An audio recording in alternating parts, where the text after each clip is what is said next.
Well, hello once again. Welcome everyone to It's a Frankly Hairy podcast. This is your host, Frank Weber, welcoming you back to the forest. Hope you've had a great week since we last talked. I wanted to talk about, initially I wanted to make a clarification, I should say. Last week when I was talking about college athletics and how West Texas A&M University, which is here in Canyon, Texas, where I live, is Division II, and how despite having a lower budget and less revenue overall, they're at an advantage competitively because they can focus on the competition and focus on winning and winning championships. As opposed to having to deal with other politics and issues gaining television revenue. They don't have to deal with the big corporations like ESPN, for instance. So they are, in a sense, purer and more able to focus on that competition, is the point I was trying to make, and I hope I made it clear now. And I consider that to be an advantage over a lot of other schools in Division I, including my school, Texas Tech. Of course, there's a lot of other issues in the NCAA that are big right now too, like name, image, likeness, and the transfer portal. I think WT has to deal with that too, but I just wanted to clarify that first, if there had been any confusion at all. Today I wanted to talk about a subject. I've actually been introducing a lot of different subjects here these first few weeks of the show, things that I may revisit later and go into further depth as this show grows and evolves. I wanted to talk about, if you haven't known already from this show or my writing or the previous podcast, I have a lot of pet peeves. And one of them is a notion that has happened throughout my life, what I consider to be, or I would call, change for the sake of change. Now, I may write a column on this pretty soon on Substack. There are times, of course, when people need to make needed and beneficial changes. I'm at a point in my life where I need to do that as well in certain ways. So I'm not knocking change if it's going to lead you to a better place. So don't get me wrong at all on that. What I am saying, though, is that I've seen a lot of people throughout the years who seem to just want to change things for the sake of change. And in doing so, it kind of upends my expectations. It makes me frustrated. It makes me mad. It seems to be happening from a certain group of people more than any others a lot of times.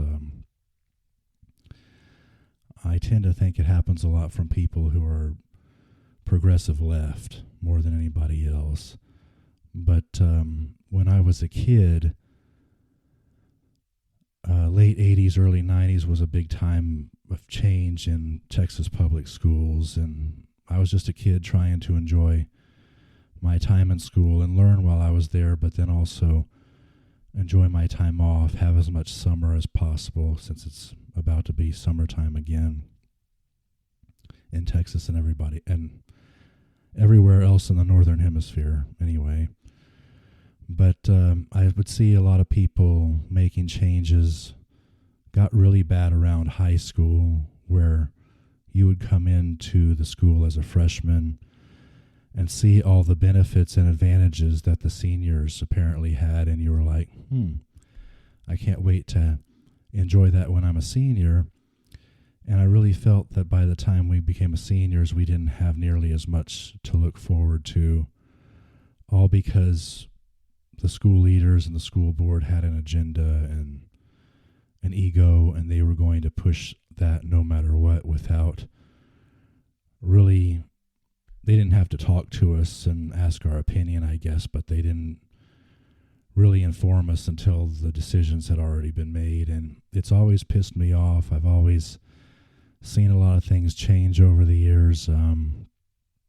The thing that really gets me, and I try not to make this sound like I'm complaining and all that, forgive me for that, but things that I enjoyed as a kid or as a young man or a younger man, if they're still around, first of all, they're much different than they used to be. One of the examples of that would be the National Football League and teams that were able to build dynasties and be good for a long time. The most recent, I guess, is the Patriots, I suppose. But the rules and the dynamic of that now is a lot different with salary caps and the free agency. And they said it was all about parity and creating a level playing field. And to a certain extent, they did create parity. But the product has suffered a lot. I think most of the games are very boring, and there's not really as much riding on the line as a lot of people think or make it out to be. There's a lot of hype going on in order to drum up support for games and enthusiasm. It's a lot different now, and I wouldn't go in a great deal about that, but that's something I used to watch a lot as a youth. Watch at least one game every Sunday, even if it wasn't the Dallas Cowboys, which were my favorite team, and to some extent still are, but ownership is different and the situation is different, and how you actually compete and win is different now too. And when you saw an era like 70s, 80s, early 90s when things were really good, and now it's just not quite as good, not as exciting. You'd rather be out doing other things, being outside, playing golf or whatever. It's kind of sad. Does it really have to be that way, and can it ever come back, the way it was? And I'll give you one more example here that I find really intriguing and interesting here. Last week, I think it was Wednesday or Thursday, Sports Illustrated released their annual swimsuit issue. Now, as a young man, or probably man of any post-puberty age, that was a really fun time when the swimsuit issue came out. But there's a lot that's changed about that as well. Now, I do understand, I've heard a number of names who are in the issue this year. Paige Spiranac, who's a social media, I guess they call her influencer, and also a golfer, spent a short time on LPGA. Apparently she's in it. Gorgeous young lady, somebody I would really like to have on the show, actually, as a guest when we start doing interviews. Not just because she's beautiful, but because she sounds like she has a good story and could give a lot of insight into golf these days, including why the LPGA is so bland. And it's not just the solar sleeves. I think there's a personality thing going on there too, but I can imagine Paige doesn't wear solar sleeves. I don't think they would look right with her spaghetti strap outfits and showing cleavage and stuff like she sometimes does on the course. But anyway, I just wanted to let you know, apparently she's on the cover or she's in that issue somewhere, and there's one or two what would be traditionally be considered older women who are also in the swimsuit issue. Have no problem with that. A lot of older women, or thought of as older women, can have rocking bodies, look good in a swimsuit. I'm not particularly wild, though, about photographing swimsuit models who are otherwise not healthy or maybe obese. That's a real issue. I think there's a lot of social engineering that's been trying to go on with that and trying to change people's ideas of what traditional beauty means. And it's a much different swimsuit issue in general than it was in 70s, 80s, 90s. Even though I recognize that a lot of different women have different body types and diversity of beauty, if you will. In fact, if you want to see that, you can just watch professional wrestling sometime, and some of the women there in WWE or AEW. But it's not the same thing as it once was. That's a disappointment to me. I don't know what it would take to turn things around and kind of get it back to where it used to be.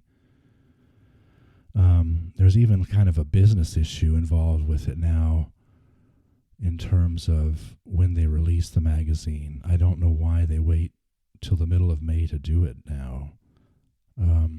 They used to release it in February or maybe March at the latest, when things were still kind of cool and summer wasn't exactly right around the corner. You did have spring break to potentially plan for, but if you're going to wait all this way till May, then you're obviously don't care about that market. And of course, when it was still cold and maybe even some snow on the ground, you had something to look forward to come summertime. And I'm just sharing this with you too, because I believe the NFL and the Sports Illustrated swimsuit issue, a lot of other things that they used to be good. They used to have a formula that made for the most and greatest level of success. And I don't know if that's necessarily means that you go throughout the years and not make certain changes here and there because they don't want to keep things the same or stale. I think is the philosophy that a lot of people have toward that. But to change it up too much to where it's unrecognizable and sometimes not enjoyable, that gives you pause for thought that something's not right, and everybody needs to revisit their product is what I'm just trying to say there. And too many people in my life, a lot of change for the sake of change. Like I said, I think a lot of it has been really bad since the 90s. I think a lot of things changed in that decade. I still can't really pinpoint why or even necessarily who was behind that. But we're still dealing with it now, and it's still troublesome. And trying to give you a good commentary here and food for thought, which I hope you're getting on this. Let me take a brief break here, just a second. So the last thing that I would add, these changes over the years, in my mind and from my perspective, they don't seem like they make a lot of sense from a business perspective and a bottom line perspective and what actually would make the group the most money. There's a lot of decisions that have happened that don't make a lot of economic and financial sense. Like, I feel like the last two examples that I gave on this show today, like it seems like it's an agenda. I talked about social engineering. Something almost seems more important than the money, at least from customers and the business perspective. And then I've noted, of course, examples in my own life lately where ego and pride a lot of times get into the way of good business. So that's really all I have for today. Hopefully I didn't ramble too much.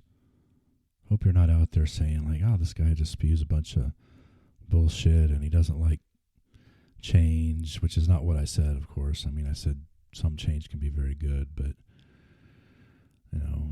hopefully you're not out there just saying, who is this fucking guy and why am I making all these comments every week for 10, 15 minutes? I just have something to share, and this is, work in progress. I really want to get to a point of having more of an interview show, maybe a one-on-one show with people, and being out there and being a creator and a media personality of sorts. And I can't do it, of course, without your help. I certainly will give you some contact information, and feel free to contact me. Obviously, feel free to tell your friends and family about me and hit subscribe. And really looking forward to just having a great, successful show for you each and every week. And with that, I'm going to sign off for today. Thank you again for joining me in the forest for It's a Frankly Hairy podcast. This is your friend Frank Weber. I'm saying so long. I love you, and we'll see you again next week.